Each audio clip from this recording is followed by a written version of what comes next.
ሰላም እንደምን አላችሁ? ወድ የወንዴ ቲቶሪያል እንዲሁም የአልፋ ቲቶሪያል ተከታታይ ቤተሰቦች እንደምን አላችሁ?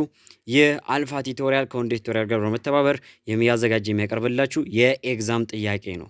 ዛሬ በሁለተኛ ቀን እንግዲህ ተገናኝተናል። በዚህም ዛሬ ሂስትሪ ግሬድ 12 ቻፕተር 1 ላይ ትኩረት እናደርግና ከዚህ ቻፕተር ላይ ብቻ ከ2000 ዓ.ም እስከ 2016 ዓ.ም የወጡ የ14 ዓመታት ኤግዛም ጥያቄዎችን የምንሰራ ይሆናል። እንግዲህ ከተለያዩ ዓመታት ላይ እዚህ ቻፕተር ላይ የወጡና በተደጋጋሚ ሲወጡ የነበሩ በነገራችን ላይ ለምሳሌ ከዚህ ቻፕተር ቢያንስ በየዓመቱ ሚኒመም 4 ጥያቄ ይወጣል። ከዚህ ከቻፕተር 1 አስሮታ ሂስትሪ ኒው ከሪኩለሙ ማለት ነው።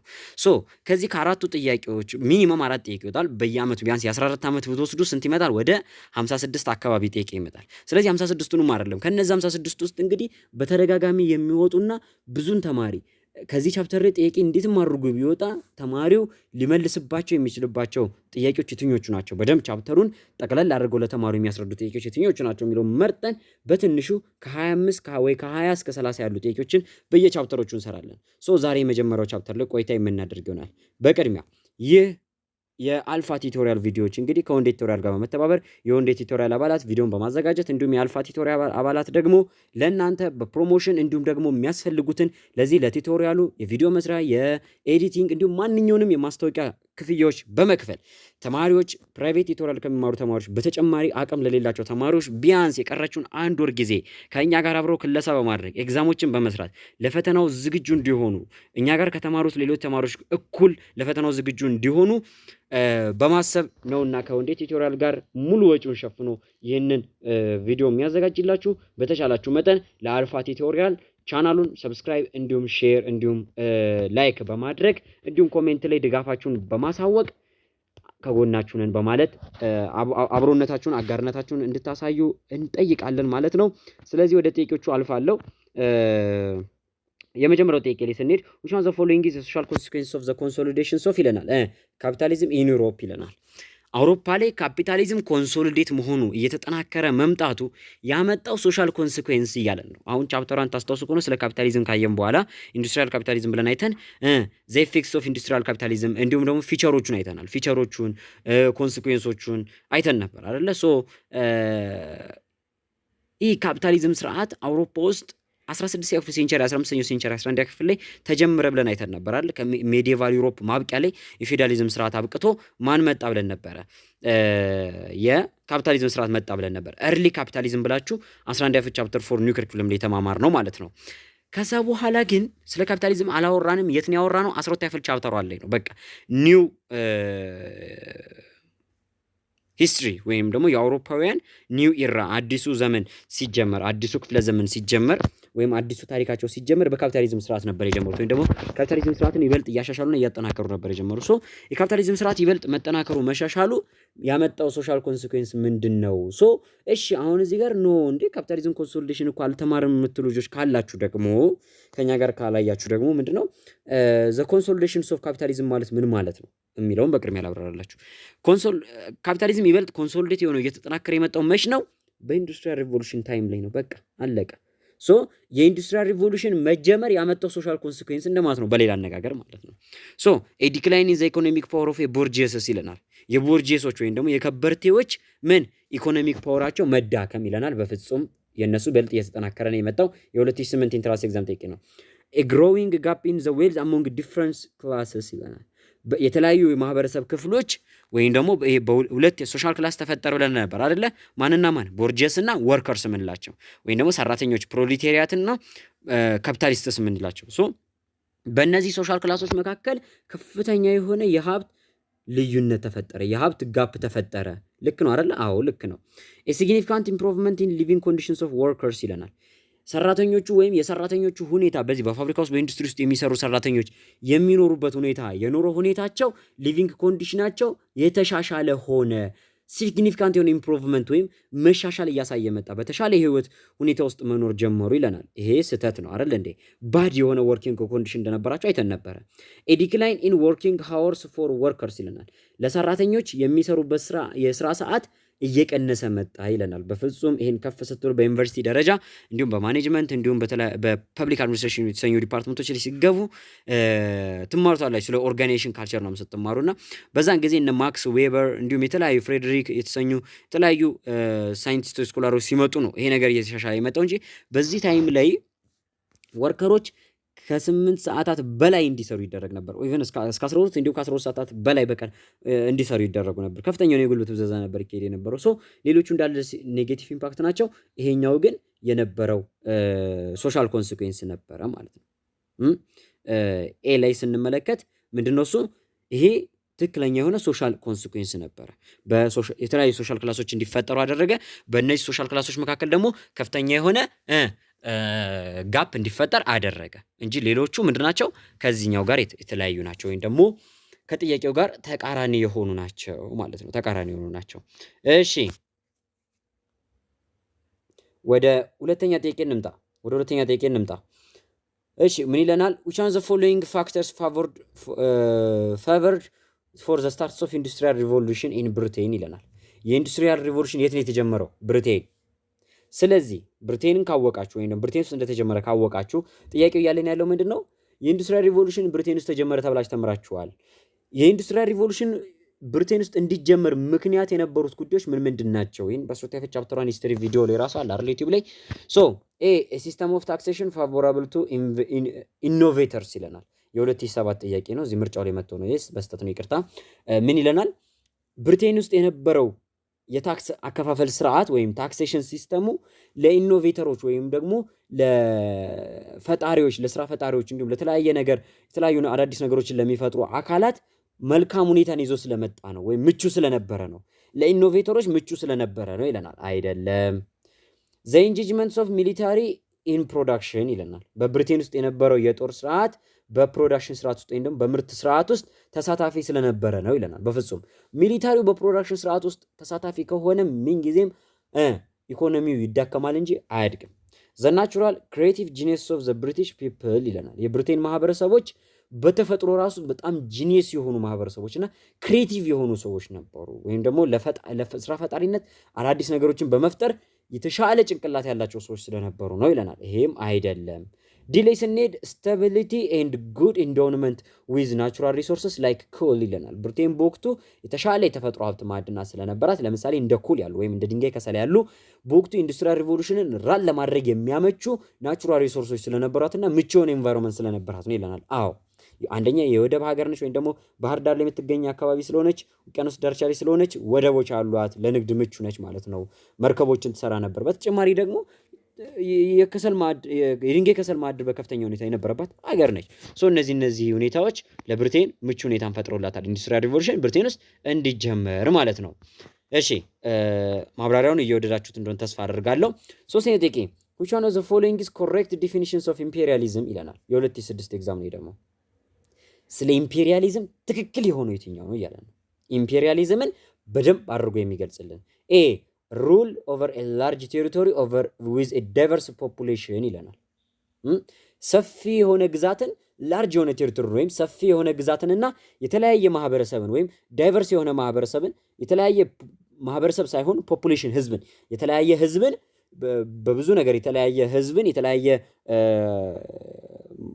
ፖፑሌሽንን እና ሰፊ የሆነ ግዛትን ማስተዳደር ይለናል። እሺ እንያዘው። ፖለቲካል ኤንድ ኢኮኖሚክ ዶሚኔሽንስ ኦፍ ኤ ካንትሪ ኦር ኤ ፒፕል ባይ አናዘር ስሩ ዘ ዩዝስ ኦፍ ፎርስ ይለናል። የስ ከመጀመሪያው ይበልጥ ይሄ ነው አይደል ካራክተራይዝ የሚያደርገው። አዎ ኢምፔሪያሊዝም የምንለው የተለያየ አይነት ቋንቋ ያላቸው የተለያየ ባህል ያላቸው የብዙ ሀገር ፖፑሌሽን ካልን የአንድ አካባቢ ማህበረሰብ አይደለም። እሺ ፖፑሌሽን ካልን በጣም ብዙ ነው፣ ህዝብ ማለት ነው። ህዝብ ካልን ደግሞ የአንድ ሀገር ህዝብ የያዘ ነው። ስለዚህ ዳይቨርስ ፖፑሌሽን ካለ ግን የተለያየ ሀገር ህዝብ ማለት ነው። ሶ ኤ የማይሆንበት ምክንያት በቃ እዚህ ጋር ቢ የተሻለ ዲስክራይብ አድርጎታል። አያችሁ የተሻለ ስላደረገው ነው እንጂ ኤም መሆን ይችላል። ሶ ዳይቨርስ ፖፑሌሽን አው ዳይቨርስ ፖፑሌሽን፣ ላርጅ ቴሪቶሪ አው ላርጅ ቴሪቶሪ ነው።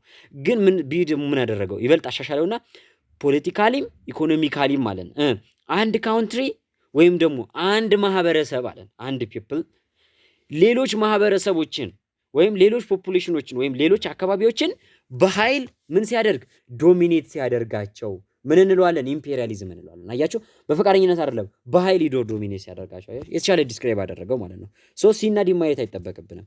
ኢንፍሉዌንሲንግ ዘ ፎሬን ፖሊሲ ኦፍ ሶቨሬን ካውንትሪ ሉዓላዊ የሆነች ሀገርን ነጻነት ወይም ደግሞ ፎሬን ፖሊሲዋን የውጭ ግንኙነቷን ኢንፍሉዌንስ ማድረግ ወይም ተጽዕኖ ማሳደር ይላል አይደለም። ሪፊዛል ቱ አባይድ ባይ ኢንተርናሽናል ሎ ኢን ዘ ኮንዳክት ኦፍ ፎሬን ፖሊሲ ይለናል። የውጭ ግንኙነቶችን በምናደርግበት ጊዜ የዓለም አቀፍ ህጎችን መጣስ ይለናል አይደለም። ሶ ዘ አንሰር ኢዝ ዋት ቢ። አያችሁ፣ እንደዚህ ያደርጋችሁ የተሻለ ምርጫ ነው ሂስትሪ ላይ የምትመርጡት። አሁን ይሄንን ብቃት እንድታሳድጉ ነው ከኛ ጋር አብሮ ኤግዛም መስራት እንግዲህ የሚኖርባችሁ ማለት ነው። አራተኛ ጥያቄ የ2009 አካባቢ ጥያቄ ነው። ዋት ዋዝ ኤ ኮመን ጎል ኦፍ ናሽናሊስት ሙቭመንትስ ኢን ዘ 19th ሴንቸሪ ይለናል። ቻፕተር 1 በዋነኝነት ይህንን ኢንዱስትሪያል ካፒታሊዝምን የኢንዱስትሪያል ካፒታሊዝም እድገትን በ19ኛው ክፍለ ዘመን የነበረውን በአውሮፓ ላይ እንዲሁም በምዕራቡ ዓለም ክፍል ላይ የነበረውን የኢንዱስትሪያል ካፒታሊዝም እድገት አንድ፣ ሁለተኛ የኢምፔሪያሊዝም እድገት፣ ሶስተኛ የናሽናሊዝምን እድገት እና ናሽናሊዝም ያመጣቸውን በእርግጥ ኢምፔሪያሊዝም እና ናሽናሊዝም የማን ውጤት ናቸው? የኢንዱስትሪያል ካፒታሊዝም ውጤቶች ናቸው። ሶ ለዛ ነው ቻፕተሩ ራሱ ኢንዱስትሪያል ካፒታሊዝም ብሎ የጀመረው ማለት ነው። ዘ ዲቨሎፕመንትስ ኦፍ ኢንዱስትሪያል ካፒታሊዝም ኤንድ ናሽናሊዝም ብሎ የጀመረው ለዛ ነው። ለምን ኢንዱስትሪያል ካፒታሊዝም ማደጉ ምንን አመጣ? ኢምፔሪያሊዝም እንዲያመጣ አደረገ። ኢምፔሪያሊዝም ጎን ለጎን ደግሞ ሌላ የናሽናሊዝም ፊሊንግ እንዲቀሰቀስ አደረገ። እነዚህ ኢምፔሪያሊዝም እና ናሽናሊዝም ፊሊንጎች ናቸው የጀርመን ዩኒፊኬሽን የጣሊያን ዩኒፊኬሽን እንዲመጣ አሜሪካን ሲቪል ዋር እንዲከሰት ያደረጉት። ከዛም አልፎ ደግሞ የባልካን ኩዌሽን እንዲነሳ ያደረጉት። እነዚህ ነገሮች ደግሞ 19ኛው ክፍለ ዘመን ላይ ተስተካከሉ ወይም ደግሞ ተቋጩ ሲባል ደግሞ የነሱ ውጤት ደግሞ ምን ሆነ? 20ኛው ክፍለ ዘመን ላይ የአንደኛውን የሁለተኛውን ጦርነት እንዲመጣ አደረገ። ሶ ለነዚህ ሁሉ ምክንያቱ ምንድነው? ኢንዱስትሪያል ካፒታሊዝም እድገት ነው። የኢንዱስትሪያል ካፒታሊዝም እድገት ናሽናሊዝም ሙቭመንትን አመጣ። ሶ 19ኛው ክፍለ ዘመን ላይ የነበረውን የናሽናሊዝም ሙቭመንት ወይም የናሽናሊስቶችን እንቅስቃሴ ጠቅላላ አድርገን ስንገልጸው ምን አይነት ባህሪ ያለው ነው እያለን ያሉት ጠይቀው ማለት ምን አይነት ዓላማ ነበረው? ጎሉ ምንድነው? ኤ ሜንቴኒንግ ኤንድ ፕሬዘርቪንግ ዘ ፓወር ኦፍ ሞናርቺስ ይለናል። የሞናርቺዎችን ወይም ደግሞ የንጉሳዊ ቤተሰቦችን ወይም ደግሞ የነገስታትን ፓወር ፕሬዘርቭ ማድረግ ወይም ደግሞ ጠብቆ ማቆየት ነበር ዓላማው ይለናል። በፍጹም ደግሞ አብዛኞቹ እንትሎች የንጉሳውያን ስርዓትን ማስወገድ ነበረ አይደል እንዴ? ፕሮሞቲንግ ሪሊጂየስ ቶለራንስ ኤንድ ኢንተርሬስ ዲያሎግስ ይለናል። የሃይማኖት እኩልነቶችን እንዲሁም ደግሞ የቋንቋ እኩልነቶችን ወይም ደግሞ የማህበረሰቦችን እኩልነት ማምጣት ላይ ትኩረት ያደረገ ነበር ይለናል አይደለም። ኦቨርስሮዊንግ ኮሎኒያል ሮል ኤንድ አቺቪንግ ኢንዲፔንደንስስ ይለናል። እሺ ይህን እንደ አንድ አማራጭ እንያዘው። የቅኝ ግዛትን ወይም ደግሞ በሌሎች ምክንያቱም አፍሪካ ውስጥ ብቻ አይደለም። በነገራችን ላይ ኮሎኒያል ሩል ሲባል አፍሪካ ብቻ ይምሰላችሁ እሺ ወገን እባካችሁ። ምክንያቱም ታሳውሳላችሁ አይደል ጀርመን ዩኒፊኬሽን እና ጣሊያን ዩኒፊኬሽን ስንመለከት ኮሎናይዝ ተደርጎ ነበር አይደል እንዴ? በማን በኦስትሪያ ሃንጋሪ፣ በፍራንስ በተለያዩ ሀገራት ኮሎናይዝ ተደርጎ ነበር። ሶ ኮሎናይዝ የተደረጉባቸውን ግዛቶች ወይም በቅኝ የተገዙባቸውን ግዛቶች ነው ሲያስመልሱ የነበረው አይደል እንዴ? ሶ ኮሎናይዜሽን አፍሪካ ውስጥ ብቻ አልነበረም፣ ኤሽያ ውስጥ ብቻ አልነበረም፣ አውሮፓ ውስጥ ነበር፣ ራሱ በሰለጠኑት ሀገራት ውስጥ ነበር። ሶ እነዚህ ቅኝ የተገዙትን ግዛቶች ወይም የቅኝ ግዛት ስርዓትን ማስቀረት ኦቨርስሮ ማድረግና ነፃነትን ማምጣት ላይ ትኩረት ያደረገ ነበር። አዎ ሰፖርቲንግ ዘ ኢስታብሊሽመንትስ ኦፍ ግሎባል ትሬድ አግሪመንትስ ዓለም አቀፍ የንግድ ስምምነቶችን መፍጠር ላይ ትኩረት ያደረገ ነበር ይለናል አይደለም። ሶ አንሰሪስ ሲ 19ኛው ክፍለ ዘመን ላይ የነበሩ ናሽናሊዝም እንቅስቃሴ ኢቭን ባልካን አካባቢዎች ላይ እንኳን ስትሄዱ በኦቶማን ቱርኪ የተገዛባቸውን የተወሰደባቸውን መሬቶች ማስመለስ ላይ ግዛቶቻቸውን ማስመለስ ኢንዲፔንደንሲያቸውን አቺቭ ማድረግ ላይ ነበር ትኩረቱ። ጣሊያን ኢንዲፔንደንሲያውን አቺቭ ማድረግ ላይ ነበር ትኩረቷ።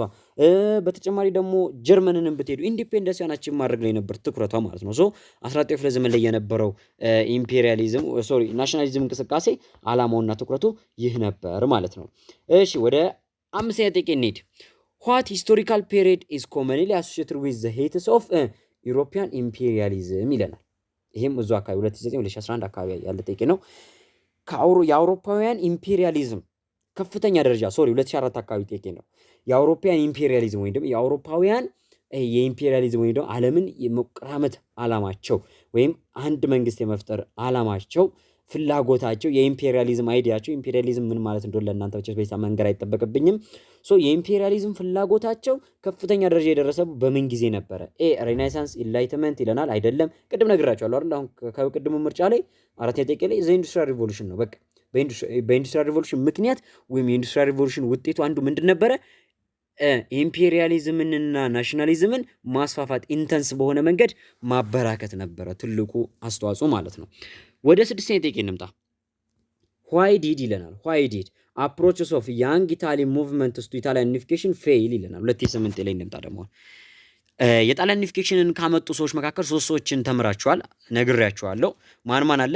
ጊዩሴፔ ማዚኒ፣ ጊዩሴፔ ጋሪባልዲ እና ካውንት ካሜሎ ዲ ኬቨር። ጊዩሴፔ ማዚኒ ምንድን ነበር? ደራሲ ገጣሚ ነበርና በነበረው የድርሰት ጥበብ እንዲሁም በነበረው ብቃት በነበረው የኪነ ጥበብ ሙያ በመጠቀም ምን አድርጎ ነበር ብያችኋለሁ? የጣሊያን ወጣቶችን አፕራይዝ እንዲያደርጉ፣ የጣሊያን ማህበረሰቦችን፣ የጣሊያን ህዝቦችን ምን እንዲሉ ለአመፅ እንዲነሳሱ በውስጣቸው የናሽናሊዝም ፊሊንግ እንዲኖር በተለያዩ ድርሰቶች በግጥሞች በምን በማድረግ የናሽናሊዝም ፊሊንግን በውስጣቸው ይዘራ ነበር። በዚህም የብዙ ጣሊያን ወጣቶችን እንቅስቃሴ መመስረት ችሎ ነበር። ያንግ ኢታሊያን ሙቭመንትን ማለት ነው በጊዩሴፔ ማዚኒ። ይሄ የያንግ ኢታሊያን ሙቭመንት ለምን ከሸፈ? ለምን ሳይሳካ ቀረ? ቢኮዝ ኦስትሪያ ኤንድ ፍራንስ አንደርማይን ዘ ሙቭመንትስ ባይ ኢምፕሪዝኒንግ ኢትስ ሊደርስ ይለናል። ምክንያቱም ኦስትሪያና ፈረንሳይ የዚህ የያንግ ኢታሊያን ሙቭመንት መሪዎችን ሊደሮችን በማሰራቸው ምክንያት ነበር ያንግ ኢታሊያን ሙቭመንት ፌል ያደረገው ይለናል። አይደለም። ተመለሱና የቻፕተሯን ሂስትሪ ቪዲዮ ላይ ተመልከቱ። ተናግሬያለሁ። እያችሁ ይመጣል ብዬ ነበር አለ የተናገርኩት እኔ ራሱ 8 ጥቂ ቢሌስኔር ሶሪ ዘ ፖፕ ሁ ኮንትሮል ኤ ላርጅ ቴሪቶሪ ኢን ኢታሊ ዲድ ኖት ሰፖርት ዜር ፕሮግራምስ ይለናል። አለቀ በቃ። ይሄን ነበር አለ የነገርኳችሁ። በደንብ የተከታተለኝ ተማሪ እንግዲህ በዩቲዩብ ላይ በቃ በየትኛውም በፕራይቬት ቲዩቶሪያልም እንዲሁም በሌሎች ቦታዎች ላይም ከኔ ጋር ሂስትሪን የተማማራችሁ ልጆች በደንብ አድርጌ ነግራቸዋለሁ። ያንግ ኢታሊያን ሙቭመንት የከሸፈበት ምክንያት ምንድነው? የታጠቁ አይደሉም፣ ቀጥታ ለአመፅ ብቻ ነው የወጡት። ነገር ግን ከጣሊያን ግዛቶች አንዱ የሆኑት የፖፕ ስቴቶች ወይም ደግሞ በጳጳሳት የተያዙ ግዛቶች ጳጳሶቹ ፖለቲካል ቫልዩዋቸውን ወይም ፖለቲካል ኢንተረስታቸውን እንደሚያጡ ስለገባቸው የጣሊያን ዩኒፊኬሽን አቺቭ የሚሆን ከሆነ ፖለቲካል ኢንተረስታቸውን እንደሚያጡ ስለገባቸው የማዚኒን እንቅስቃሴ መደገፍ አልፈለጉም እና የያንግ ኢታሊያን ሙቭመንት የሚደግፉ አካል ስላልነበረ በቀላሉ ፈረንሳይና በኦስትሪያ ኃይሎች ሰፕረስ ሊደረግ ችሏል ወይም ደግሞ ፌል ሊሆን ችሏል ማለት ነው። ሶ ዘ አንሰር ኢዝ ቢ። ሰባተኛ ጥያቄ which of the following strategies worked to bring about the unification of Italy in 1817 ይለናል። 1870 ላይ የጣሊያን ዩኒፊኬሽንን ሲመጣ በምን አይነት መልኩ ነበር የመጣው? በምን አይነት ስትራቴጂ ነው? ቢኮዝ የጣሊያን ዩኒፊኬሽን የጀመረው 1870 ላይ አይደለም እንዴ? 1870 ላይ አይደለም። 1861 ላይ እንደምታስታውሱት 1850 ምናምን አካባቢ ላይ የጀመረው። በዛን ሰዓት ላይ ማጀንታና ሶልፌሪኖ 1854 አካባቢ ላይ ኦር 56 አካባቢ ላይ ማጀንታና ሶልፌሪኖ ግዛቶችን ከኦስትሪያ ጋር ተዋግታ አስመለሰች። ከዛ ሎምባርዲን አስመለሰች። ቬኔሺያ ተቀራት ነበር ከኦስትሪያ ላይ። ከዛ 1866 ይመስለኛል አይደለ ከቬኔሺያ ላይ እንደገና ከኦስትሪያ ላይ ቬኔሺያን ያስመለሰችው። 1861 ላይ ግን ሮምና ቬኔሺያ እየቀሩ 1861 ላይ ቱሪን ላይ የቀሩ 6 ስቴቶች ለጣሊያን ተመልሰውላት ሮምና ቬኔሺያ ብቻ እየቀሩ የጁቬንቱስ ዋና ከተማ ቱሪን ላይ ዘጣሊያን ኪንግደም ዲክሌር ተደረገ ብለን ነበር። ከዛ 1866 ላይ እንደገና ማን ተመለሰች? ቬኔሺያ ከኦስትሪያ ተመለሰች በኦስትሮ ፕሩሺያን ዋር አማካኝነት። ከዛ ጣሊያን የመጨረሻው ግዛቷን ሮምን 1870 ላይ በፍራንኮ ፕሩሺያን ዋር ላይ ማግኘት ቻለች። በዚህ ጊዜ ጣሊያን በምን አይነት ስትራቴጂ ነበረ ምን ያለችው? ዩኒፊኬሽኑን ያጠናቀቀችው ነው 1870 ላይ ዩኒፊኬሽን አንደር ኤፔድሞንት ይለናል። በፒድሞንት ስር ነበረ ወይም በፒድሞንት ሰርዲኒያ ስር ዩኒፊኬሽኗን አጠናቀቀች ይለናል። አዎ ዩኒፊኬሽን አንደር ዘ ፓፓሲ ይለናል። በፓፓሲ ስር ወይም ደግሞ በካህናቶች ስር ነበር ወይም ደግሞ በፖፖቹ ግዛት ስር ነበር የተጠቃለለው ይለናል። አይደለም። ፖፑሌሽን ስሩ ፖፑላር ሪቮሉሽን ይለናል። በህዝባዊ አብዮት ወይም ደግሞ በህዝባዊ ለውጥ አማካኝነት ነበር ይለናል። አይደለም። ዩኒፊኬሽን ስሩ ኤክስፐልሽንስ ኦፍ ፎሬነርስ ይለናል። አይደለም። በወቅቱ የፒድሞንት ሰርዲኒያ ፕራይም ሚኒስተር በነበረው በካውንት ካሚሎ ዲ ኬቨር መሪነት እንዲሁም በዊሊያም ዘፈርስት አማካኝነት ዊሊያም ወይም ደግሞ ቪክተር ኢማኑኤል ሶሪ ዊሊያም የጀርመኑ ነው። በቪክተር ኢማኑኤል በኪንግ ቪክተር ኢማኑኤል ክራውን አማካኝነት ስልጣኑን በፒድሞንት ስር ወይም ደግሞ የጣሊያንን የማስተዳደር ኃላፊነት በፒድሞንት ስር ላይክ እንደ ፌዴራል ስቴት ሆና ሁሉንም የጣሊያን ግዛቶች አንድ አድርጋ መግዛትና ማስተዳደር ችላለች ማለት ነው። 8ኛ ጥያቄ ላይ እንምጣ። ወደ 2010 ጥያቄ እንለፍ። what was the roles of Giuseppe Garibaldi in the unification of Italy ይለናል። በጣሊያን አንድነት እንቅስቃሴ ውስጥ ወይም ደግሞ የጣሊያንን አንድነት በማምጣት ላይ በተደረገው እንቅስቃሴ ትግል ላይ የጁሴፔ ጋሪባልዲ ስራ ምንድን ነበር? ጁሴፔ ማዚኒ ቅድም ነገርኳቸው አይደል? ኃላፊነቱ ምንድን ነበር? የያንግ ኢታሊያን ሙቭመንትን መስርቶ ነበር። እናም የጣሊያንን አንድነት በዛ መልኩ ሰፖርት አድርጎ ነበር። ጋሪባልዲ ደግሞ ምንድን ነበረ? ሚሊታሪ ሊደር ነበር አይደል? እንደ የጦር መሪ ነበረ። ታውዘንድስ ወይንም ደግሞ ሬድ ሸርትስ የተሰኙ ቀይ ስለሚለብሱ ሬድ ሸርት ይባላሉ። እና ደግሞ በቁጥር 1000 ስለነበሩ ታውዘንድስ የተሰኙ ወይም ሺዎቹ የተሰኙ ምኖች ነበሩት ወታደሮች ነበሩት። በእነዚህ ወታደሮች አማካኝነት የጣሊያን ዩኒፊኬሽንን አቺቭ ካደረጉ ሰዎች መካከል አንዱ ነበረ። ሂ ኢንስፓየርድ ኢታሊያን ናሽናሊስት ሴንቲመንትስ ስሩ ሂዝ ፓትሪዮቲክ ስፒችስ ኤንድ ራይቲንግስ ይለናል። እንዴት ነው የአርበኝነት ወኔን በሚቀሰቅሱ ወይም ደግሞ የሀገር ፍቅርን ፓትሪዮቲክ ማለት የሀገር ፍቅር ነው አይደለ? የሀገር ፍቅር ባላቸው ንግግሮች የአርበኝነት ወኔ በሚያመጡ ንግግሮቹና ጽሁፎቹ አማካኝነት ህዝቡን በማነሳሳት የሀገር ፍቅር ስሜት ሴንቲመንት ፍቅር ስሜት የፍቅር ስሜት አይደለ? ያ በውስጣቸው እንዲሰርጽ ናሽናሊዝም ፊሊንግ እንዲኖራቸው በማድረግ ነበረ ይለናል። ይሄ ማን ነው? ማዚኒ ነው። ጋሪባልዲ ሲሆን he was instrumental in securing a diplomatic and military support of Napoleon to the Italian causes ይለናል። ጣሊያን ለምታደርጋቸው ጦርነቶች ከፈረንሳዩ ንጉስ ናፖሊዮን ጋር የሚሊታሪም እንዲሁም ደግሞ ዲፕሎማቲክ ሪሌሽንሺፕ በመፍጠር ነበር ይለናል። ይሄን ደግሞ ያደረገው ማን ነበር? ካውንት ካሚሎ ዲኬቨር ነበር ማለት ነው። ካውንት ካሚሎ ዲኬቨር ነበር ጊዩሴፔ ጋሪባልዲ ሲሆን ቢኮዝ ያንኛው የፖለቲካ ሰው ነው ካውንት ካሚሎ ዲኬቨር እና በዲፕሎማሲው ትልቅ ሚና የተጫወተው እሱ ነው። he organized and led a volunteer forces that succeeded in liberating southern Italy from its oppressive rulers ይለናል። ፈቃደኛ የሆኑ ቮለንቲር የሆኑ 1000 ሰራዊቶችን በመሰብሰብ ጣሊያን ወጣቶችን በመሰባሰብ እና መሳሪያ በማሳጠቅ እንዲሁም ቀይ ቲሸርት በማልበስ የራሱን ልዩ ጦር በማደራጀት ሳውዘርን ጣሊያንን ወይም እነዚህ የሲሲሊ ደሴቶችና የኔፕልስ ደሴቶችን ከኦስትሪያ ኤጀንቶች ወይም ከሌሎች ሩለሮች ነፃ ማውጣት የቻለ መሪ ነበረ ማለት ነው። የስ ዲም ማየት አይጠበቅባችሁ ማለቂያው ሶስቱ ንሶች እዚህ ጋር ጠቅሶላችኋል። ከሶስቱ ደግሞ ሲ ላይ ጋሪባልዲን ይጠቅሰዋል ማለት ነው። እሺ ዘጠነኛ ጥያቄ ልንምጣ። how the unification of Italy did comes about at the beginnings of 1870 ይለናል። 1870 ላይ አሁንም 2010 ጥያቄ ነው። አያችሁ እንዴት እንደተደገመ። ቅድም 2008 ላይ መጥቶ ነበር አይደል ጥያቄ። ከዛ 2010 ላይ ደግሞ ተደገመ። 1870 ላይ የጣሊያን ዩኒፊኬሽን እንዴት መጣ? በምን ምክንያት ነበረ? በፍራንኮ ፕሩሻን ጦርነት ነበር አይደለ? ፍራንኮ ፕሩሻ ጦርነት ላይ ፕሩሻ ወይም የጀርመኗ ግዛት ጀርመኑን ወክላ ከፈረንሳይ ጋር ስትዋጋ ጣሊያን በዚህ ጊዜ ምን አደረገች? ከጀርመን ጋር አበረች። ግን ጦርነቱ ምን አላለችም? አልተሳተፈችም። ስለዚህ ጦርነቱን ካልተሳተፈች ምን አይደለም ማለት ነው? ጦርነት የለም፣ ዋር ኤንድ ኮንኩዌስት የለውም ማለት ነው። ሎምባርዲ ቬኔሺያን ግን ስትወስዱ በምድር ያመጣቻቸው ዘቱ ሲሲሊ ደሴትስ ዘቱ ሲሲሊ ደሴቶችን፣ ኔፕልሶችን፣ እነ ፓርማ፣ ሞዴና፣ ቱስካኒ እነዚህን ግዛቶች በምድር ያመጣቻቸው በዋር ኤንድ ኮንኩዌስት ነበር ያመጣቻቸው። ነገር ግን በ1870 ላይ ግን በምን አማካኝነት ነበር ያመጣችው? በዋር ኤንድ በዲፕሎማሲ ነበረ። ጦርነቱ ተካሂዷል። ጦርነቱ ግን የተካሄደው በፔርሞን ሰርዲኒያ በኩል ነበር አይደለም። ጦርነቱን ያካሄዱት ፈረንሳይና ፕሩሻ ነበሩ። ጦርነት ተካሄደ። አዎ ጦርነት ነበረ ፕሮሰሱ ላይ። ነገር ግን እዛ ጦርነት ላይ የተሳተፈችው ጣሊያን በምን አማካኝ ነበር? በዲፕሎማሲ ነበረ። ፕሩሻን አለሁልሽ በማለት ከጎኗ አለሁልሽ በማለት ከፕሩሻ ጎን በመቆም የፈረንሳይ ጠላቱና ይህንን ጦርነት ከፕሩሻ ጎን መሆን ቻለች። ፕሩሻ ይህንን ጦርነት አሸነፈች። ጣሊያን ግን ገና ፈረንሳይ ጦሯን ከጣሊያን ምድር አስወጥታ ወደ ፕሩሻ መውሰድ ስትጀምር ነው ጣሊያን ምን ያደረገችው? ግዛቷን ያገኘችው። ስለዚህ በዚህ ጦርነት ተሳተፈችም አልተሳተፈችም ለሷ ምንም አይደለም። ቢኮዝ ቀርማ ግዛቷን አገኝታለችና ይህንን ይመስላል። እሺ አሁን እንግዲህ በጣሊያን ላይ እነዚህን ያህል ጥያቄዎች ከሰራን በቂ ነው። በኋላም እንመለስበታለን። ገና አለ ከፊል ጥያቄ። ወደ ጀርመን ደግሞ እንሄድ እስኪ እና ማሙቅ ደግሞ ነው the three countries against which Bismarck waged war to effect German unification were ይለናል። የ2005 ጥያቄ ነው። በጣም ቀላል ጥያቄ ነው። ይሄ ሲምፕል ከሚባለው ኢንትራንስ ጥያቄዎች መካከል አንዱ ነው። በየአመቱ በነገራችን ላይ ከመቶ ጥያቄ ውስጥ ኦልሞስት እስከ 30 እስከ 35 የሚደርሱ ጥያቄዎች ሲምፕል ናቸው። ከዛ ከ25 እስከ 30 ምናምን የሚደርሱ ጥያቄዎች እንደገና ሚዲየም የሚባሉ አሉ። እስከ 40 የሚደርሱ ጥያቄዎች ከ30 እስከ 40 የሚደርሱ ጥያቄዎች ሚዲየም የሚባሉ አሉ። ከዛ ከ25 እስከ 30 የሚጠጉ ደግሞ በጣም ሃርድ የሚባሉ ጥያቄዎች አሉ። ብዙ ተማሪ የሚሸወድባቸው ጥያቄዎች ደግሞ አሉ ሂስትሪ ላይ ማለት ነው። እነዚህ በጣም ቀላል ከሚባሉት የሚመደቡ ናቸው። ኦቶ ቮን ቢስማርክ የጀርመንን አንድነት ለማምጣት ጦርነት የተዋጋቸው ሶስቱ ሀገራት መጀመሪያ ማን አለች? ዴንማርክ አለች። ከዛስ ኦስትሪያ አለች። ከዛስ ፍራንስ አለች። መልሱም ያለው ኤ ላይ ነው። ትክክለኞቹም እነዚህ ሶስቱ ሀገራት ናቸው።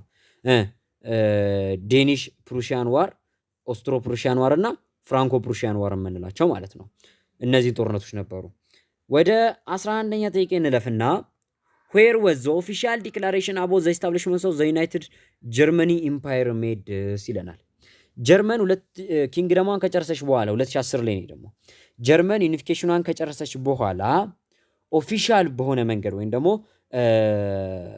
ለዓለም ሕዝብ በቀጥታ የጀርመን አንድነት መጠናቀቁንና አንድ የሆነች የጀርመን ኢምፓየር መመስረቷን ወይም ደግሞ አንድ የሆነ የጀርመን መንግስት መመስረቱን የት ነው ይፋ የተደረገው? ኦፊሻሊ ዲክሌር የተደረገው የት ነው? የጀርመን ኢምፓየር መጠናቀቁ የት ነበር ዲክሌር የተደረገው? ፓላስ ኒር ብራንደንበርግ ጌት ይለናል። ብራንደንበርግ ጌት ላይ ባለ ቤተ መንግስት ነው ይለናል። ብራንደንበርግ ጌት እንግዲህ ጀርመን ውስጥ የሚገኝ ቤተ መንግስት ነው። እንግዲህ እዚህ ቤተ መንግስት ውስጥ አይደለም ሲጀመር ጀርመን በዚህ ታይም ላይ ለአንደኛው ዓለም ጦርነት ምክንያት የሆነ አፈጻጸም ነው አይደል የፈጸመችው። በዚህ ሳይል ላይ ፕሩሻ ኦቶ ፎን ቢስማርክ ምን አደረገ? ፈረንሳይ በማይመለከተው ወደ ጦርነት አስገባት። ወደ ጦርነት ማስገባት ብቻ ሳይሆን ናፖሊዮንን ካሸነፈው በኋላ አጸያፊ አሸናፊነት ካሸነፈው በኋላ ሼምፉል የሆነ ስራ ነው የሰራው። ምን አደረገው? አንደኛ አልሰስና ሎሬን የተሰኘው የፈረንሳይ ግዛቶችን ሳይመለከተው ወይም ጀርመን ሳይመለከታት ለጀርመን ወሰደ አስፈርሞ። በተጨማሪ ለዊሊያም ዘፈርስት የንግስና ካባ ያደረጉለትና ዘውዱን የደፉለት የት ነው? የፈረንሳይ ቤተ መንግስት ፓላሶስ ቨርሳይል ላይ ነው። ዘ ፍሬንች ፓላስ አት ቨርሳይል ላይ ነው እንግዲህ የጀርመን መንግስት መመስረቱን ዲክሌር የተደረገው ማለት ነው። ተግባባን? ኦፊሻሊ የጀርመን ኢምፓየር መመስረቱ ዲክሌር የተደረገው የት ነው? የፈረንሳይ ቤተ መንግስት ፓላስ ውስጥ ነው። ተግባባን አይደለ? ይሄ ነበረ እንግዲህ የነበረው ሁኔታ።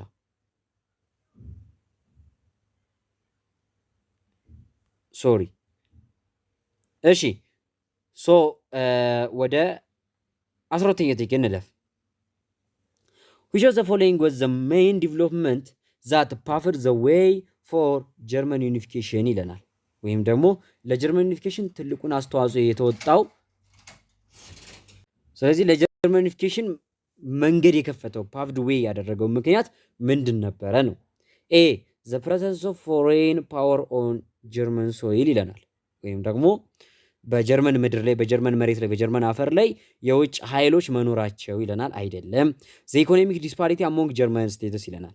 የጀርመን ስቴቶች ወይም ደግሞ የጀርመን ግዛቶች የጀርመን ውስጥ የሚገኙ ስቴቶች የነበራቸው ኢኮኖሚክ ዲስፓሪቲ ወይም የኢኮኖሚ ልዩነት አለ። እሺ ሲ ዘ አይዲያል ኦፍ ዘ ኮንግረስ ኦፍ ቪየና ኮንግረስ ኦፍ ቪየና የተነሳው አይዲያ ይለናል።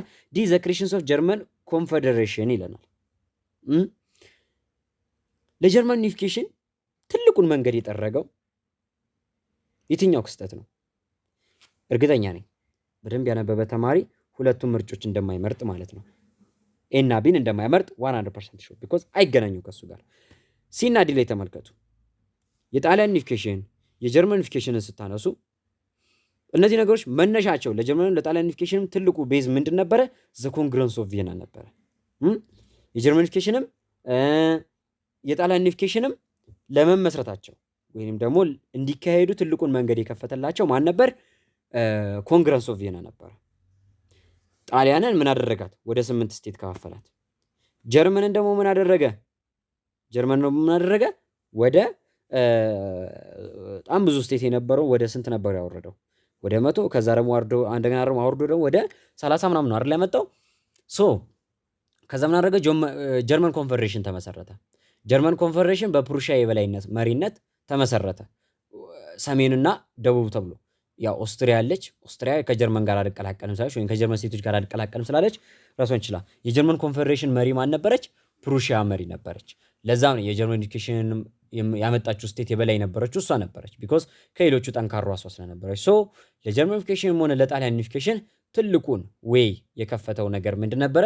ዘ ኮንግረስ ኦፍ ቪየና ነበረ ማለት ነው። ዘ ኮንግረስ ኦፍ ቪየና ነበር። እሺ 13 የጥያቄ ላይ እንምጣ። እሺ ወደ አሜሪካን ሲቪል ዋር እንምጣ። የቻፕተሩ 3ኛ ሌሰን ላይ which of the following was the consequences of American Civil War ይለናል። የአሜሪካ ሲቪል ዋር ውጤት የሆነ የትኛው ነው? ኮንሲኩዌንስ የሆነ የትኛው ነው? ሳስተምራችሁ ራሱ አስታውሳለሁ ስናገር አይደል ይሄንን ነገር አሜሪካን ሲቪል ዋር ኮንሲኩዌንሱን ኮዙን ያዙት ብዬ ነበር። ሌላ ታሪኩን በነገራችን ላይ ሂስትሪ ላይ በስንት ዓመተ ምህረት ተካሄደ ማን አደረገው አይደለም የምትጠየቁት። ፈተናው ላይ ያያችሁ ነው አይደል? እስካሁን ድረስ ማን አደረገው በስንት ዓመተ ምህረት ተካሄደ አይደለም፣ ዌዩን ነው ፕሮሰሱን ነው እየጠየቃችሁ ያለው። ሂስትሪ ላይ 3 አይነት ፕሮሰስ አለ። ኮዝ አለ፣ ከዛ መሀል ላይ ፕሮሰስ አለ፣ ከዛ ደግሞ ኮንሲኩዌንስ አለ፣ አውትፑት አለ። ላይክ አሁን የኮምፒውተር ሲስተም ላይ እንደምትማሩት ማለት ነው። ኢንፑት ፕሮሰስ እና አውትፑት እንደሚባለው በቃ ላይክ ሂስትሪ ያ ኮርስ ነው። አሁን ብዙዎቻችሁ ሌሎች ናቹራል የገባም ተማሪ ጠይቁት ሶሻል መግባት ፈልግ ነበር ግን ሂስትሪ መሸምደድ አልፈልግም ይላችኋል። ሶሻል የገባውም ተማሪ ደግሞ ሂስትሪን በጣም ይጠላል ነው። ሂስትሪ በጣም ኢዚየስት ከሆነ ኮርስ መካከል አንዱ ነው። በቃ ሂስትሪ ፈተናው ላይ የምትባሉት ምንድነው በጣም ኒረስት የሆኑ መልሶች አምጥቶ ከነዛ ውስጥ መለየቱ ላይ ነው። በቃ የእናንተ አስተሳሰብና እዛ ጋር መልሱን የሚያርሙ አካል አስተሳሰብ በአንድ ወይ የማይሄድ ከሆነ ምክንያቱም ሁለት መልስ ስላለው ጥያቄው ከነዛ ውስጥ የትኛው ሊመረጥ እንደሚችል በቂ አሳማኝ ምክንያት ማግኘቱ ጋር ነው ልትበሉ የምትችሉት እንጂ ሂስትሪ በጣም ዜስት የሆነ ኮርስ ነው። ሶ አሜሪካን ሲቪል ዋር ላይ ኮንሲኩዌንሱ ምንድን ነው እያለ ነው። ዘ ስፕሪድስ ኦፍ ናሽናሊዝም ኢን ላቲን አሜሪካ ይለናል። ላቲን አሜሪካ ላይ ናሽናሊዝም እየተስፋፋ በመምጣቱ ይለናል። ይሄ ሜጀር ኮርስ አልነበረም። ሜጀር ኮንሲኩዌንስ አልነበረም። ወይም ደግሞ ላቲን አሜሪካ ላይ ናሽናሊዝም እየተስፋፋ አልመጣም በአሜሪካን ሲቪል ዋር ምክንያት። ዘ ኤንድ ኦፍ ስሌቨሪ ኤንድ ራሲዝም ኢን ዩናይትድ ስቴትስ ይለናል። እሺ ይሄ ጥያቄ ላስኬድ ይችላል። ስሌቨሪ አብቅቷል፣ ግን ራሲዝም አብቅቷል፣ ዘረኝነት ቆሟል። አሁንም ድረስ አለ አይደል እንደ አሜሪካ ውስጥ ዘረኝነት። ሶ እንለፈው እስኪ። ሲ ዘ ኢኮኖሚ ዲቨሎፕመንት ኦፍ ዘ ኖርዘርን ፓርትስ ኦፍ ዘ ዩኤስኤ ይለናል። እናም ኖርዘርን ፓርቱ ላይ እንደምታስታውሱት ምንድን ነበሩ? በጣም ኢንዱስትሪያላይዝድ የነበሩ ነበሩ አይደለ? ወይንም ደግሞ መጀመሪያም ኢንዱስትሪያላይዝድ ነበሩ። በኋላ ግን ከአሜሪካን ሲቪል ዋር በኋላ ሳውዘርኑ ያው መጀመሪያም ፕላንቴሽን ነበር ያካሄዱ ነበሩ። ስለዚህ ኢኮኖሚያቸው ይበልጥ ተዳከመ። በጦርነቱም ምን አድርገዋልና ሉዝ አድርገዋልና ማለት ነው። በጦርነቱም ሉዝ አድርገዋል እና እየተዳከሙ መጡ። ሰሜኖቹ ግን የተሻለ የሰው ኃይል አገኙ። በጦርነቱም አሸናፊ ነበሩ፣ ሞቲቬተር ነበሩ። እንዲሁም ይበልጥ በፊት ከነበሩበት ይልቅ የተሻለ ኢንዱስትሪያላይዝድ እየሆኑ እየበለጸጉ መጡ ማለት ነው። በዚህ ምክንያት ሰሜኑ አድገዋል። ይሄ ልክ ነው። ዲስ ኔድ ዘ ኤንድስ ኦፍ ክሎዝ ሪሌሽንሺፕ ቢትዊን ዩኤስ ኤንድ ኢንግላንድ ይለናል። በአሜሪካና በእንግሊዝ መካከል የነበረው ቁርኝት ወይም ደግሞ ጥብቅ የነበረ ትስስር ወይም ጥብቅ የነበረ ግንኙነት እያበቃ መጣ ይለናል። ይሄ ከዚህ ታሪክ ጋር አይገናኝም። ከአሜሪካን ሲቪል ዋር ጋር አይገናኝም። ከምን ጋር ነው የሚገናኘው? በጣም ጎበዝ 11 ያክፍል ከተማራችሁት ከአሜሪካን ዋር ኦፍ ኢንዲፔንደንሲ በኋላ ነው። አሜሪካን ዋር ኦፍ ኢንዲፔንደንሲ ላይ አሜሪካና እንግሊዝ ተዋጉ። አሜሪካን አሸነፉ። እንግሊዝና አሜሪካን የነበራቸው ግንኙነት ሻከረ። ያው በኋላ መልሶም ያው ፖለቲካ ቢያስታርቃቸውና አሁን ያው እጅና ጓንት እንደሆኑት ሁሉ ማለት ነው።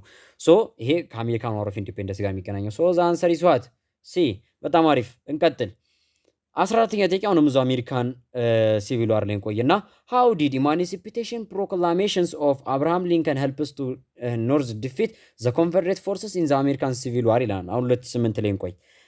ታስታውሱ ከሆነ አሜሪካን ሲቪል ዋር 1861 ተጀመረና እስከ 63 ድረስ ኦልሞስት ለሁለት ዓመታት ያክል ጦርነቱን እየመሩ እያሸነፉ የነበሩት ማን ነበሩ? ኮንፌደሬት ስቴቶቹ ሳውዘርኖቹ ነበሩ። በኋላ ግን አብርሃም ሊንከን ቆም ብሎ አሰበ። ይህን ጦርነት መቋጨት አለብኝ አለ። ከዛስ ሁለት ህጎችን አወጣ አይደለ? ኢማንሲፒቴሽን ፕሮክላሜሽን እና ሆሚኒስቲድ ሎው የሚባሉ። ኢማንሲፒቴሽን ፕሮክላሜሽን የራሱ የሆነ ህግ ነበረው። ሆሚኒስቲድ ሎውም የራሱ የሆነ ህግ ነበረው። በዚህም አብርሃም ሊንከን እነዚህን ህጎች ካወጣ በኋላ ከፍተኛ የሆነ ሰው ኃይል ወይም የወታደር ኃይል አገኘ። ከሳውዘርን ስቴት ላይ የነበሩ ጥቁሮች እንዳለ ወደ ሰሜኑ ላይ ፈለሱ። ከዛም ሰሜኑ በማይታሰብ ብልጫ ደቡቡን አሸነፈ ብለን ነበረ። ለማሸነፋቸው ምክንያቱ ምንድን ነበር? አብርሃም ሊንከን ያወጣቸው ኢማንሲፒቴሽን ፕሮክላሜሽን እና ሆሚኒስቲድ ሎው ነበረ። እነዚህ ጥያቄዎች ኢቭን ይጠየቃሉ በተደጋጋሚ። የሚገርማቸው አንዱ ዓመት አንዱ ይጠይቅና አንዱ ዓመት ላይ ደግሞ አንዱ ይጠይቃል። ዘንድሮ የምትጠየቁትን አይዶን ነው የትኛው ልትጠየቁ እንደምችሉ። ስለዚህ ሁለቱንም መያዝ ይኖርባቸዋል። አብርሃም ሊንከን በዚህ በኢማንሲፒቴሽን ፕሮክላሜሽን ላይ የተጠቀመው ህግ ምንድን ነበር ያለው? ኦል ዘ ስሌቭስ አር ፍሪ ነው። በቃ ጥቁሮች ማንኛውም ባህሪያ ተብዬ በሙሉ ወደዚህ ወደ ሰሜኑ የሚመጡ ከሆነ ሰሜኑ ላይ ነፃነት አላቸው፣ መብት አላቸው፣ እንደፈለጉ እንደ ነጮቹ ምንም ብለው ሰርተው ምን ብለው መኖር ይችላሉ የሚል ፍሪደም ነው የሰጣቸው። ተገባባን? ባይ ሞባላይዚንግ ኖርዘርን ኢንዱስትሪያሊስትስ ሁ ሶስ ቱ ሃየር ፍሪድ ስሌቭስ ይለናል።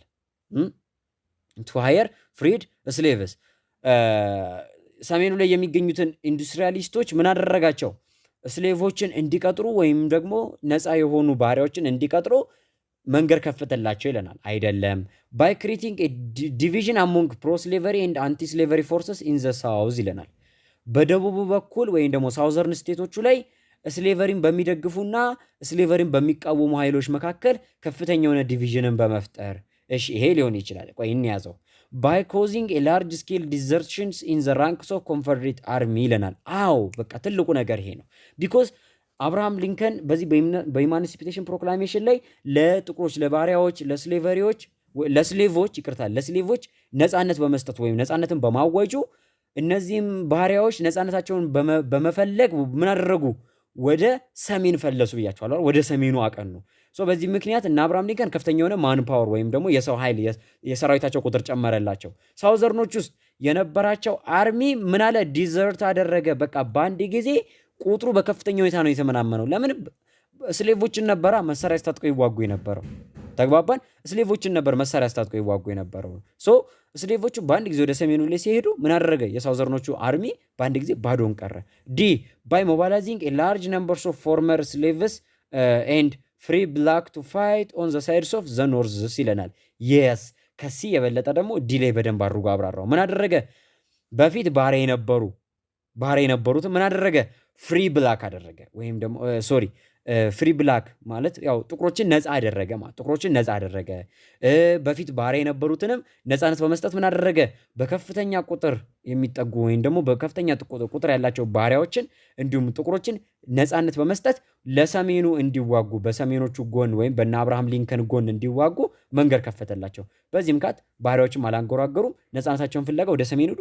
ወደ ሰሜን በመሄድ ከነጮቹ ጎን አብረው ወይም ደግሞ ከኖርዘርኖቹ ጎን አብረው ተዋጉ።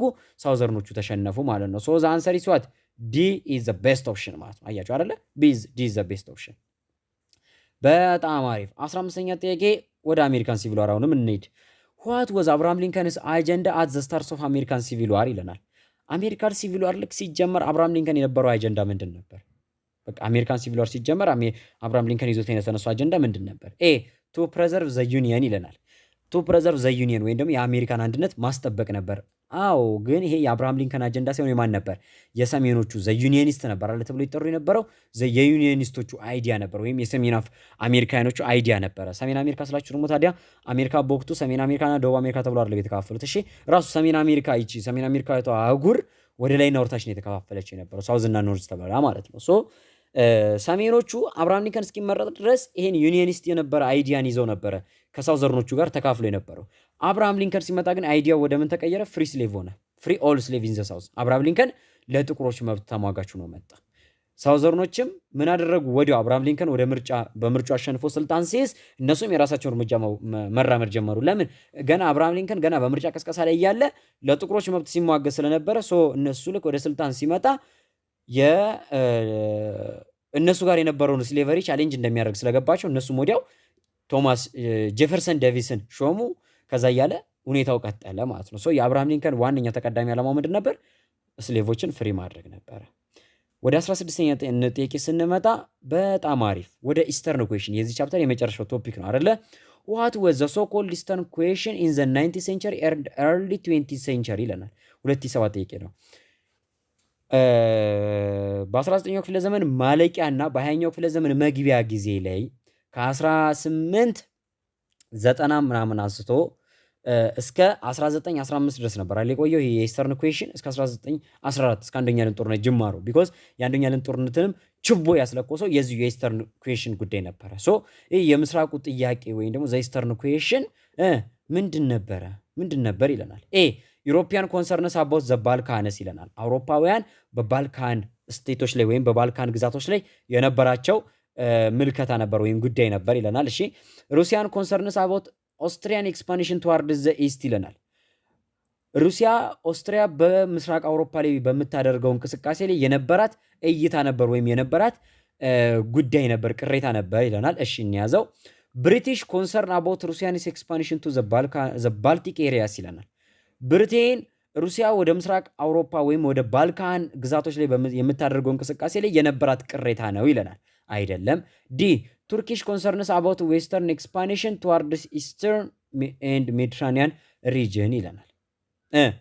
ዲ ደግሞ ምን አለን?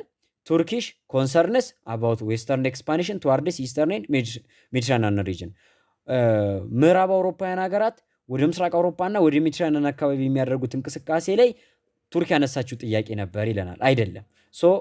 ሲና ዲን እርሱት። ዘ ባልካን ኩዌሽን ምንድን ነበረ? አውሮፓውያን ሀገራት ማንን ጨምሮ? ሩሲያ አለች፣ ሩሲያ፣ ብሪቴን፣ ኦስትሪያ፣ እነዚህ ሀገራቶች ፍራንስንም ጨምሮ ምስራቅ አውሮፓ ላይ የነበረው ኢሹ ይመለከተናል የሚሉ ኦቶማን ቱርኪ ነበረች፣ ብሪቴን፣ ሩሲያ፣ ኦስትሪያ ሃንጋሪ። ቢኮዝ ኦቶማን ቱርኪ በዚህ ጊዜ ምን አለች ብለን ነበረ? ተዳክማ ነበር። ምን ብላ ነበር? ተዳክማ ነበረ። ኦቶማን ቱርኪ ኢስተርን ዩሮፕ ላይ የነበሯትን እነዛን ግዛቶች ሀያል በነበረችበት ጊዜ ተቆጣጥራቸው የነበሩትን ግዛቶች ማስተዳደር የማትችልበት ደረጃ ላይ ደርሳ ነበረ። ኦቶማን ቱርኪ በምትዳከምበትና በምትወርቅበት ታይም ላይ በዚህ ሰዓት ላይ ምን ሆነ? ኢስተርን ዩሮፕ እጣፈንታቸው የወደፊት እጣፈንታቸው ሊታወቅ አልቻለም። ምስራቅ አውሮፓውያን ወይም ባልካን ስቴቶች እነ ሰርቢያ፣ እነ ቡልጋሪያ፣ ሞንቴኔግሮ፣ ግሪክ፣ ፊንላንድ፣ ኢስቶኒያ ምናምን የሚባሉት እነዚህ ምስራቅ አውሮፓውያን ሀገሮች አጋጣሚውን በመጠቀም ራሳቸውን ነፃ ለማውጣት እንቅስቃሴ ማድረግ ጀመሩ።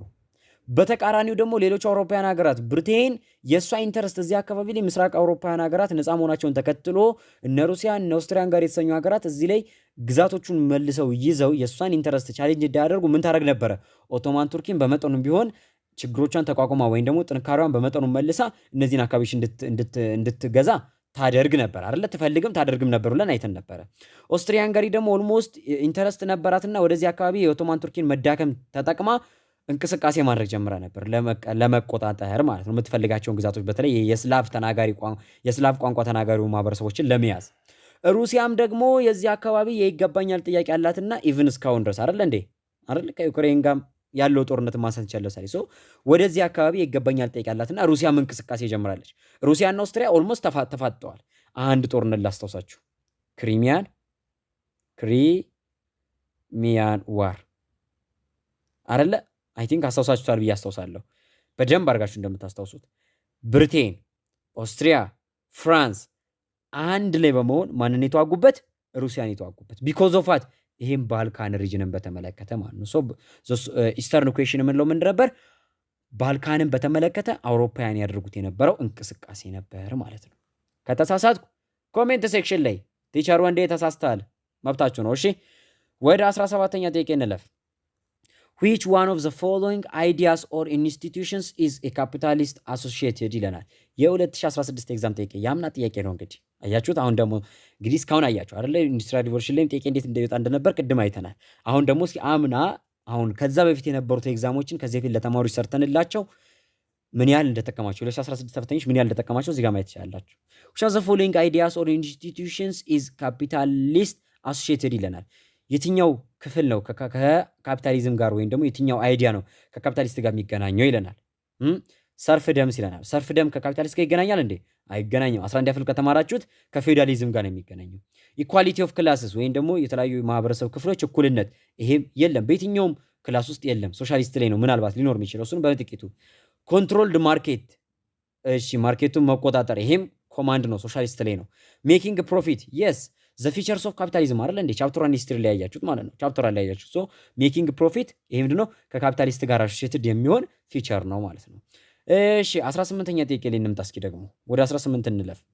what was the fundamental organizational change that led to the industrial revolution ይለናል። ኢንዱስትሪያል ሪቮሉሽን እውን እንዲሆን ያደረገው የኢንዱስትሪያል ሪቮሉሽን አቺቭ እንዲሆን ያደረገው ኢንስቲትዩሽናል ቼንጅ ወይም ደግሞ ኦርጋናይዜሽናል ቼንጅ ወይም ደግሞ ምን መምጣቱ ነው? ምን አይነት ለውጥ ምን አይነት ኦርጋናይዜሽናል ቼንጅ መፈጠሩ ነው የኢንዱስትሪያል ሪቮሉሽን እውን እንዲሆን ያደረገው ይለናል። ዘ ሺፍት ፍሮም ዘ ዲስፐርስድ ሲስተምስ ቱ ፋክቶሪ ፕሮዳክሽን ይለናል። በተለያዩ አይነት ዌዎች ከማምረት ወደ ፋብሪካ ምርት መሸጋገሩ ይለናል። እሺ ይሄ አንዱ ነው። ዘ ሪፕሌስመንትስ ኦፍ አኒማል ኤንድ ሂውማን ሌበር ባይ ማሽንስ ይለናል። ይሄም በቃ ቤዚክ ፋክተሩ ነው። የኢንዱስትሪያል ሪቮሉሽን እውን እንዲሆን ካደረጉት ነገሮች መካከል አንዱ ምንድን ነበረ? የሰው ኃይልና የእንስሳት ጉልበት ወይም ደግሞ የእንስሳትና የሰው ልጅን ጉልበት ከመጠቀም ወደ ማሽንን መጠቀም የሰው ልጅ መሸጋገሩ ነው። ዘ ሽፍትስ ፍሮም ኩል ቱ ወተር ቱ ጀነሬት ፓወር ይለናል። ከድንጋይ ከሰል ወደ ውሃ፣ ከውሃም ደግሞ ኤሌክትሪካል ፓወርን ጀነሬት ማድረግ። የስ በቃ ማሽኑ መጣ አይደለ? አዎ ማሽኑ መጣ። ልክ ነው። ቢም እኮ ልክ ነው። ቢም ልክ ነው። ኤም ልክ ነው። በቤት ውስጥ ከማምረት ወደ ፋብሪካ ማምረት፣ በሰው ልጅ ከማምረት ወደ በማሽን ማምረት። ነገር ግን ፋብሪካውም ሆነ ማሽኑም ግዴታ ለመንቀሳቀስ ምን ያስፈልጋቸዋል? አንድ የሆነ ምን ያስፈልጋቸዋል? ፓወር ያስፈልጋቸዋል አይደለ? ይሄ ፓወር ያስፈልጋል። ሶ በዚህ በኦርጋናይዜሽን ውስጥ ይሄን አይነት ቼንጅ መኖሩ እንደዚህ ኦርጋናይዜሽናል ቼንጅ ማለትም የፓወር ቼንጅ መኖሩ ኢንዱስትሪያል ሪቮሉሽን ምን እንዲሆን አድርጎታል? አቺቭ እንዲሆን አድርጎታል። ዘ ዲቨሎፕመንትስ ኦፍ ባንክስ ቱ ሌንድ መኒ ቱ ኢንተርፕረነርስ ይለናል። ለስራ ፈጣሪዎች ባንኮች ብር ማበደር መቻላቸው ይለናል። ሶ ዘ አንሰር ኢዝ ዋት ኤ ልክ ነው። ብዙዎቻችሁ አደራ ታዲያ እንዴት ሲያልሆነም ታዲያ እንዳትሉኝ፣ ቢኮዝ ልክ ነው። ኢንዱስትሪያል ሪቮሉሽንን አሁን ብያችኋለሁ አይደለ? ቤዚኩ ይሄ ነው ብያችኋለሁ። ወተር ኮል እንዲሁም ደግሞ ፓወርን ጀነሬት ማድረጋቸው ኢንዱስትሪያል ሪቮሉሽን አቺቭ እንዲሆን አድርጎታል። ግን ኦርጋናይዜሽናል ቼንጅ ነው እያለን ያለው። ኦርጋናይዜሽን ምንድን ነው? ኦርጋናይዜሽን ምንድን ነው? ድርጅት ነው አይደለ? ሶ እዚህ ጋር የተለወጠ ድርጅት አለ ማለት አይደለም። ወይም ደግሞ ከግል ድርጅት ወደ መንግስት ድርጅት መለወጥ ማለቱ ሳይሆን ኦርጋናይዜሽን ማለት ያ ቢዝነስ ኦፕሬሽን የሚካሄድበት ቦታ ነው አይደለ? ሶ ያ ቦታ ከወሰድን የሚሆነው ምንድነው? ኤ ነው። ከዛ በፊት ማንኛውም ኢኮኖሚ አክቲቪቲ የሚካሄዱ የት ነበረ? ሆም ላይ ነበር፣ ወይም ደግሞ መንደር ውስጥ ነበር። አሁን ግን ምን ሆነ? ወደ ፋክተሪ ፕሮዳክሽን ተቀየረ ማለት ነው። ኢንዱስትሪዎች መገንባት ተጀመሩ። እነዚህን ኢንዱስትሪዎች ደግሞ በማሽን ራን ማድረግ ተጀመረ። ኦርደሩን ስትመለከቱት እነዚህ ማሽኖች ደግሞ የተለያየ ፓወር ከጊዜ ወደ ጊዜ እየተገነባላቸው መጣ ማለት ነው። ወደ 19ኛ ጥያቄ እንምጣ። 2016 ላይ አሜሪካን ሲቪል ዋርን በተመለከተ ምን አይነት ጥያቄ ወጣ? ተመልከቱ እንግዲህ ይኸው የቅድሙ 2010 ነው ምናምን ብለን የሰራውን ጥያቄ አለ አይደለ? ሾው ዘ ፎሎዊንግ ኢዝ ኮንሲኩዌንስ ኦፍ አሜሪካን ሲቪል ዋር። አያችሁ ጥያቄ ይደገማል። ኢንትራንስ ኤግዛም በአንድ ወር ውስጥ አልፋ ቲቶሪያል ሰርቶ ለኢንትራንስ ኤግዛም ያዘጋጃችኋል ያልነው ለዚህ ነው። በድጋሚ ለማስታወስ ያክል ይህንን ቪዲዮ እያቀረበላችሁ ያለው አልፋ ቲቶሪያል ከወንዴ ቲቶሪያል ጋር በመተባበር ሲሆን ቪዲዮን በማቅረብ እኔ ወንድማገኘው ወልደ ጊዮርጊስ ወንዴ ቲቶሪያል ከወንዴ ቲቶሪያል እንዲሁም ደግሞ ለዚህ ቪዲዮውን ለተማሪዎች በማድረስ የሚያስፈልገውንም ማንኛውንም በጀት በመበጀትና ማንኛውም ወጪዎች በመሸፈን ደግሞ አልፋ ቲቶሪያል እነሆ ይላችኋል። ስለዚህ አልፋ ቲቶሪያልን በዚች አንድ ወር ውስጥ መላው የኢትዮጵያ ሶሻል ሳይንስ ተማሪዎች አግኝተው እንዲጠቀሙበትና ሁሉም ተማሪዎች የሪሚዲያልም ሆነ የ12ኛ ክፍል ኢንትራንስ ተፈታኝ ተማሪዎች ተጠቃሚ እንዲሆኑበት ሁላችሁም ይህንን ቻናል ሰብስክራይብ በማድረግ እንዲያድግ፣ ሼር በማድረግ ሁሉም ተማሪ ጋር እንዲዳረስ እንዲሁም ሁሉም ተማሪ ጥሩ ውጤት እንዲያመጣ እባካችሁ 5000፣ 6000፣ 7000 እያለፈ ያለውን የሶሻል ተማሪ 20000፣ 30000፣ 40000 እንድናደርገው ከጎናችን ቆማችሁ እንድታግዙን እንጠይቃለንና የሁላችንም እድገት ለሀገራችን ጠቃሚ ነውና አልፋ ቲቶሪያል ይህንን አስቦ እየሰራ ነው። ሁላችሁም ከጎናችን ቁሙ። ወንዴ ቲቶሪያል ይለያል። አልፋ ቲቶሪያል በአልፋ ቲቶሪያል ውጤት ይደምቃል። ወደ ጥያቄያችን እንመለስ።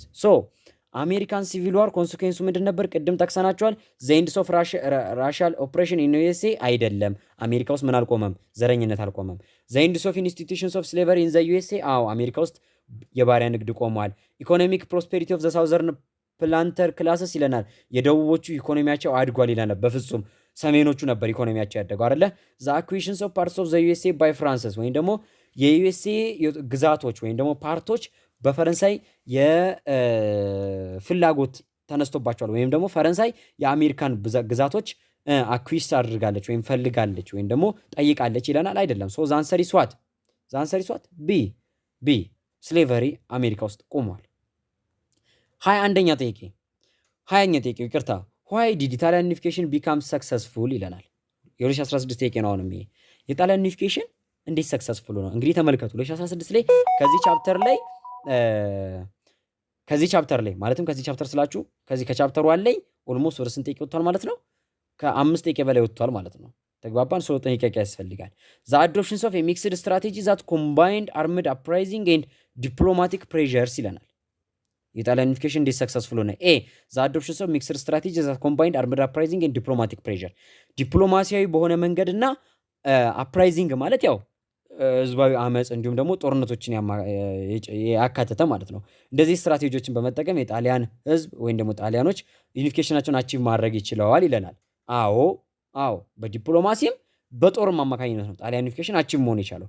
ዘ ዴሲሽንስ ኦፍ ኦስትሪያን ሀብስበርግስ ቱ ሰፖርት ጣሊያን ዩኒፊኬሽን፣ ኦስትሪያውያን የጣሊያን ዩኒፊኬሽንን ሰፖርት ለማድረግ ፈቃደኛ በመሆናቸው ነው ይለናል። አይደለም።